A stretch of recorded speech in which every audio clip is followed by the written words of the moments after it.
que interessa, por exemplo, para uma pessoa desconstruir a imagem do Mandela, na tua opinião? Bom, ele era um símbolo de resistência. Não, mas vamos lá, você sabe, isso é verdade.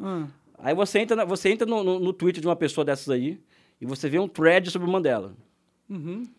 Para provar para as pessoas... O Mandela foi do Partido Comunista, o Mandela é a favor da luta armada, até porque é legítima a luta antirracista, mesmo que seja uma luta que seja armada, é uma luta em legítima defesa, na minha opinião. Depende de como ela é feita, né? Se sair matando os caras só porque eles são brancos... Não. O caso da África do Sul era legítima defesa, porque não tinha... o apartheid lá. O apartheid, né? O Mandela foi a favor da luta armada. O Mandela foi a favor foi militante do Partido Comunista. O Mandela é amigo do Fidel, amigo do Gaddafi, que foram dois líderes que ajudaram o movimento de resistência sul-africana. Por causa disso, não leve a sério o Mandela, porque ele não é santo, quem andava com ele. Então por que a pessoa não fala logo o seguinte, olha, pessoal, o apartheid era um regime legítimo, tá? Aqueles negros não tinham que estar no poder, eles tinham que estar vivendo nos bantustões que eles viviam, que eram os recadinhos que eles viviam dentro do país. Por que a pessoa não fala direto isso? Ao invés de desconstruir a figura do Mandela, a histórica do Mandela, e ela falou só a verdade, inclusive, do Mandela. O Mandela foi comunista, tudo isso aí. Mas eu repito... É perfeito, né? Não é nem perfeito. É uma questão de legítima defesa. Não, claro, se tem um país invasor que está ocupando seu território... A luta antirracista... Eu vou te falar uma coisa, eu vou voltar. Em um país racista, você ser antirracista é uma obrigação. Mas, por exemplo, o Brasil é um país racista? Claro! E como que seria uma luta armada no Brasil anti-racismo? Assim? Mas o Brasil, primeiro que já existe uma luta armada no Brasil. Mas é do tráfico, né? Não é do tráfico. Hoje a polícia em São Paulo e no Rio, por exemplo, escolhe quem vive e quem morre, meu amigo. Bom, eles matam muita gente. É que tem muita crime organizado, né? Primeiro que o que menos morre é gente ligada com o crime organizado. Sério? Eu tinha a impressão que era o contrário, cara. O que menos morre... Não, existem estatísticas que provam que 90% das pessoas que são mortas nesses confrontos, né, pessoas comuns, não são pessoas ligadas ao narcotráfico, ligadas ao... Sabe? E o engraçado, né? 70% ou mais é negro. Então, existe... eu não vou nem falar que é conscientemente da parte do Estado, não vou entrar nesse mérito, mas que existe, sim, uma violência direcionada aos pobres e aos negros no Brasil aberta. Mas é que é foda, tipo, chega um helicóptero da polícia lá na favela, os caras atiram com antiaéreo, tá ligado? É meio absurdo, né? A gente já vive um narco-estado forte lá no Rio, tá ligado? Você já parou pra pensar? Já parou pra pensar, por exemplo, por que não chega fuzil e .50 naquelas metralhadoras antiaéreas na Palestina, por exemplo? Bom, eu não conheço muito. Os americanos não deixam. Por que chega na favela do Rio de Janeiro? Porque os políticos vendem pra eles. Não, é exatamente isso. Ou seja, quem é hoje o maior lobista hoje de arma no Brasil hoje? Não sei. Jair Bolsonaro. Ah, tá, sim, ele é o que é Ele é o maior lobista hoje da indústria armamentista no Brasil. É ele, o próprio presidente da República. Mas você não é a favor que o cidadão tenha uma arma? Porque... Não. Não? Não. Mas, não. Putz, é legal ter uma arma, assim, pra se defender. Ainda mais se tá num lugar perigoso, que tem muito assalto, muita invasão de casa. Eu ia gostar de ter uma arma, assim, pra me defender. Primeiro que criminalidade, nesse caso, narcotráfico e tal... já está provado e comprovado com trabalhos científicos, que é uma coisa que eu não entendo, mas existem trabalhos científicos tratando disso, de que a guerra contra as drogas deu errado. Isso aí não precisa nem de trabalho científico, é só ver o que está acontecendo. Não, mas é bom falar em ciência, deu errado. Deu errado. Tá? Concordo. As pessoas no Rio de Janeiro, por exemplo, lá no Morro, elas vendiam cocaína, vendiam maconha, até a década de 80, e a polícia não enchia o saco delas. Né? Era uma coisa meio que, sabe? É um legal sabe? De fachada. Na medida que você cria uma demanda mundial, porque os americanos viram um hub de arma no mundo, né? Ou seja, agora a Ucrânia está vindo um hub, né? Os Estados Unidos estão falando no hub armamentista do mundo, né? Então você cria uma base de oferta e você vai ter que sempre vender. Vai ter que vender. Ou seja, o Rio de Janeiro e o Brasil viram uma reserva de mercado para a indústria armamentista muito grande.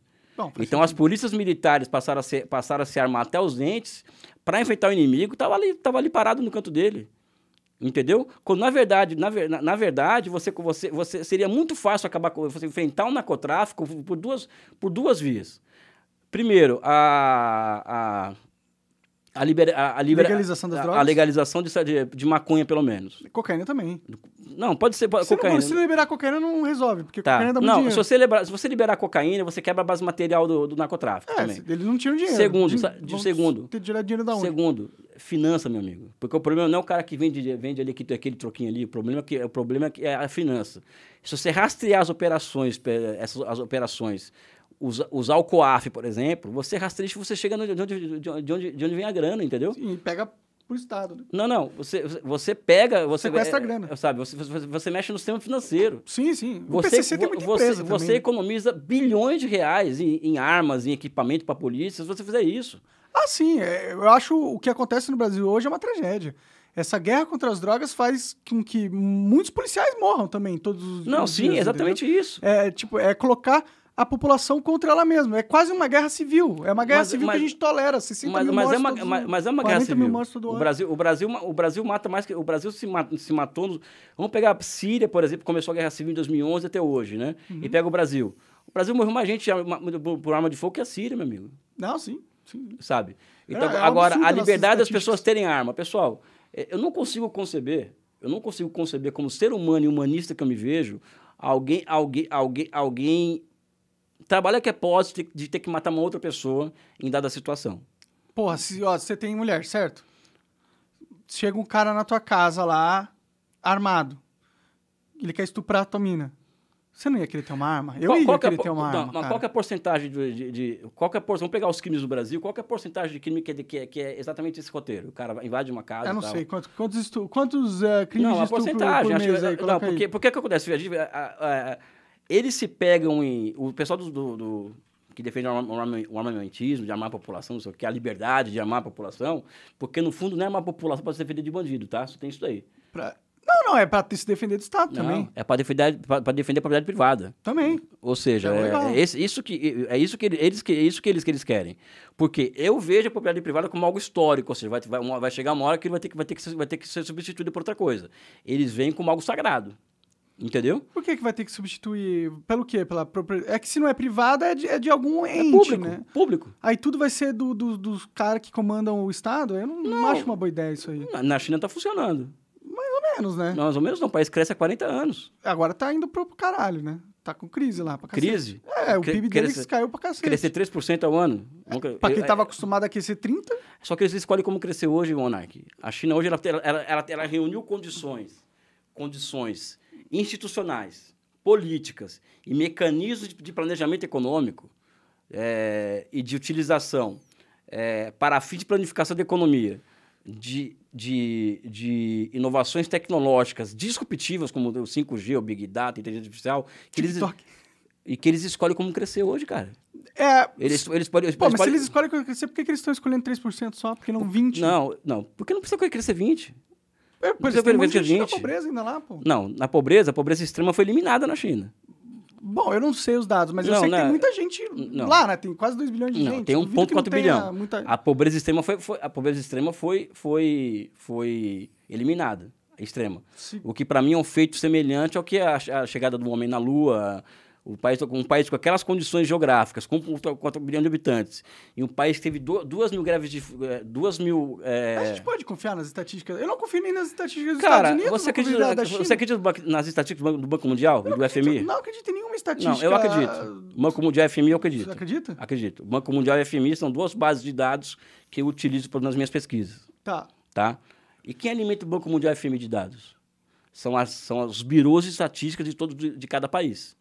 E esses países seguem padrões e métricas, né, que são estabelecidos pelo Banco Mundial e pelo FMI. O Brasil já não mentiu pra caralho em estatísticas? O Brasil? Já não fez uma maquiagem em estatística? Já não rolou umas paradas assim? Cara, você pode maquiar, por exemplo... Você acha que político não maquia estatística? Você pode maquiar, por exemplo... Você pode maquiar, por exemplo, um dado. Crescimento econômico. Vai crescer o X. Por exemplo, o desemprego hoje não é meio maquiado? O desemprego... A questão é que é que se criou... A ciência avançou social a tal ponto em que você pode falar hoje existe formalmente 12% de desempregados. Só que E as pessoas que pararam de procurar, né? Porque já passou a surgir, a história demandou o surgimento de uma outra categoria para explicar um fenômeno. Então, o trabalho precarizado, o subemprego, passou a ser uma categoria, uma regularidade econômica do capitalismo nos últimos 20, 30 anos. Sim, mas então, é maquiar, né? Falar, 12% de desemprego, não tá tão mal. Mas, porra, a verdade é que conseguir um emprego no Brasil é um inferno, é muito difícil. Não, hoje é 100 milhões. Hoje você tem no Brasil 100 milhões de pessoas que não fazem as 3 refeições diárias. Sério? Tudo isso? 100 milhões de pessoas. Eu acho que não é tanto assim, não. Eu conheço um monte de gente, não vejo tanta gente assim. Cara, você já andou pelo centro de São Paulo? Se fosse metade da pessoa... Você já andou pelo centro de São Paulo? Já. Já vi muita gente em restaurante, mais que eu vejo na rua passando fome. É 1%. Igual falar que no Rio, por exemplo, todo mundo é vagabundo, que tá na praia segunda-feira tá lotado. Não tem 1% da população do Rio na praia segunda-feira. Eu já vi gente, por exemplo, falar, por exemplo, que no o Rio de Janeiro... Olha como só tem vagabundo aqui no Rio, né? Vai na praia de segunda-feira. Pô, quem tá na praia não é nem 0,5% da população. E eu já vi gente rica falar isso, meu amigo. Né? Não é cara desinformado, a gente que tem diploma universitário, não sei o quê, sabe? Não que os países tropicais são pobres, que as pessoas não trabalham, porque elas gostam de moleza. Já ouvi gente com sabe? Não, isso é uma... O centro de São Paulo hoje parece um campo de refugiado, meu amigo. Eu vim de rodoviária no Rio, vou voltar de rodoviária, tá? Cara, a rodoviária do Tietê, por exemplo, aquilo ali é uma coisa impressionante, entendeu? Sabe? Sim, tem muita... É um grau de absurdo de pobreza. De abandono, né? De abandono, entendeu? Ou seja, o negócio tá feio. Mas sobre as estatísticas, entendeu? Eu confio, no geral, eu confio nas estatísticas. Porque o IBGE, por exemplo, rapaz... Existem quadros, talvez os quadros mais brilhantes da inteligência nacional brasileira, trabalham em órgãos como o BNDES, em órgãos como o IBGE. É muita gente capaz. Mas faz mal tempão que o IBGE não faz um censo lá, uns negócios assim? Não vai porque o Bolsonaro não deixa, né? Sim, mas isso aí não deixa desatualizado pra caralho as estatísticas? Deixa uma série de coisas desatualizadas. A gente nem sabe o que tá acontecendo no Brasil de verdade, assim, se for para pensar, a gente não tem os dados, agora né? Tudo é sigilo, é de 100 anos, né? Que tudo o cara coloca sigilo, né? Isso foi no cartão corporativo, né? Os negócios sabe? Assim. Mas o IBGE, por exemplo, que é o que produz os nossos dados, ali você tem técnicos que trabalham ali que são altamente capacitados. Eu vou além. Talvez as grandes mentes do país estão no BNDES e no IBGE no Brasil. Não, eu não duvido disso. Assim como na China, por exemplo, boa parte das grandes mentes chinesas trabalham no Bureau de Estatística do país. Sabe por quê? Porque esse Bureau de Estatística, por exemplo, é parte de um todo que envolve o quê? Um sistema de planificação econômica que tem a obrigação de se virar nos 30 para que o país possa gerar de 11 a 13 milhões de empregos urbanos por ano. Ou seja, a tarefa de um cara hoje que trabalha no Sistema Nacional de Planificação Econômica, na China, que é um engenheiro, um economista eles entenderem como funciona aquela economia, qual que vai ser o próximo ponto de estrangulamento daquela economia, onde vai dar merda, né?